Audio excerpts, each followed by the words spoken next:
Pulivendula ZPTC ఎన్నిక చుట్టూ జరుగుతున్నటువంటి పరిణామాలను కనుక గమనించి మనం చూస్తే ఫస్ట్ మనకు కలగాల్సిన డౌట్ ఏంటి అంటే అసలు ఈ రాష్ట్రంలో దేశంలో వ్యవస్థలు ఎందుకు, ఎలక్షన్ కమిషన్ ఎందుకు, రాజ్యాంగబద్ధమైన స్వతంత్ర వ్యవస్థలు ఎందుకు, ఎవరు అధికారంలోకి ఉంటే మొత్తం వాళ్ళకే రాష్ట్రాన్ని రాసి చేస్తే ఇక కేంద్రంలో ఎన్నికల కమిషన్ చూస్తూ ఉన్నాం, మొత్తం ఓట్లు కానీ ఒకరికి దొంగతనం చేసి ఇచ్చి పెట్టేస్తే ఆ ప్రజాస్వామ్యంపై నియంతృత్వం ఇచ్చేసి మొత్తం అంతా కనుక రాచరికమే వచ్చేసింది అనుకో దరిద్రం పోతుంది. ఎందుకు ఈ ఈ ఈ కథలన్నీ ఎందుకు అనవసరంగా?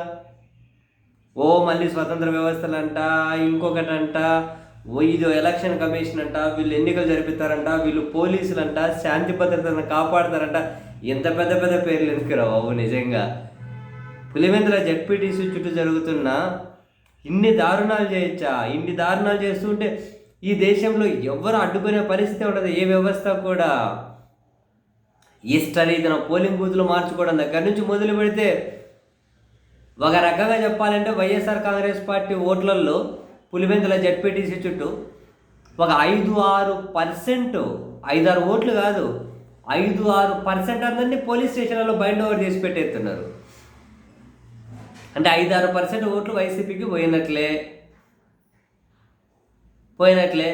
నెక్స్ట్ పోలింగ్ బూత్లు ఇక్కడ ఈ ఊర్లో ఆ ఊర్లో, ఆ ఊర్లో ఈ ఊర్లో అంట. ఇదేంది తలతిక్క వ్యవహారం?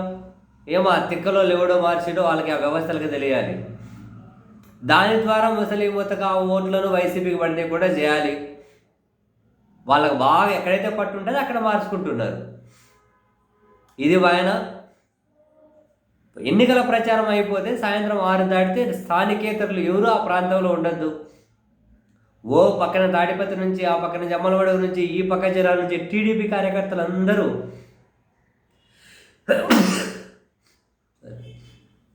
ఈ టీడీపీ కార్యకర్తల నాయకులు అందరూ అక్కడే తిష్టేశారు. వాళ్ళని పొమ్మని చెప్పేవాడు అవ్వలేడు, ఎవరు చెప్పట్లేదు. చివరికి పోలింగ్ బూత్లే డైరెక్ట్గా పోలీసులే మద్దతు ఇస్తున్నారు కదా. రేపు ఇంకా పోలింగ్ బూత్లే మొత్తం క్యాప్చర్ చేసేసి గుద్దుకుంటే అడ్డేవాడు. ఆ పోలింగ్ బూత్లలో వైసీపీ ఏజెంట్ కాళ్ళు చేతులు కట్టేసి మూల కూర్చోబెట్టి అడిగేవాడు ఎవడు కనిపించలేరు. ఎవడు అడుగుతాడు? పైబా ఎవడైనా తిరగబడే పరిస్థితి ఉందా? చంపించుకొని ప్రాణాల నుంచి బయటపడ్డ వాళ్ళ మీదే కేసులు పెడుతున్నారు. కొట్టినోడు, చంపేపోయినోడు దర్జాగా తిరుగుతున్నాడు. ఈ వ్యవస్థల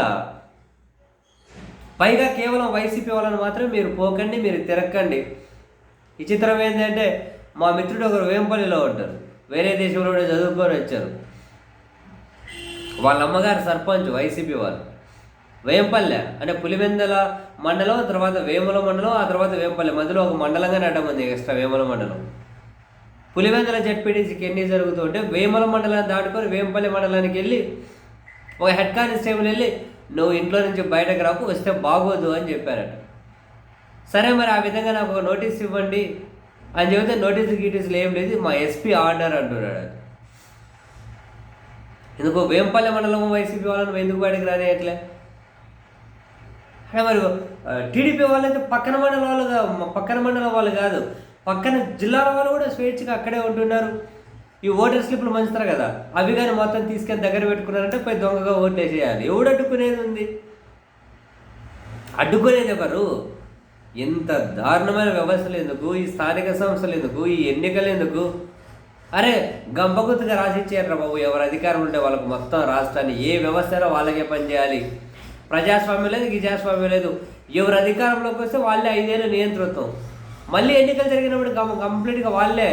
ఈ ఎలక్షన్ కమిషన్తో ఎవరు టైప్ ఉంటే ఎలక్షన్ కమిషన్ ఇంత సాయం చేస్తుంది, మళ్ళీ మీదే అధికారంగా రాయించేసుకున్నా బాబు. 20-30 ఏళ్ళు గుప్తాధిపతి, 20-30 ఏళ్ళకి మొత్తం మళ్ళీ ప్రజలు ఎప్పుడో చలనం వచ్చి చైతన్యం వచ్చినప్పుడు అప్పుడు ఏమైనా చూసుకోవచ్చు. కానీ ఏంది దరిద్రాలన్నీ.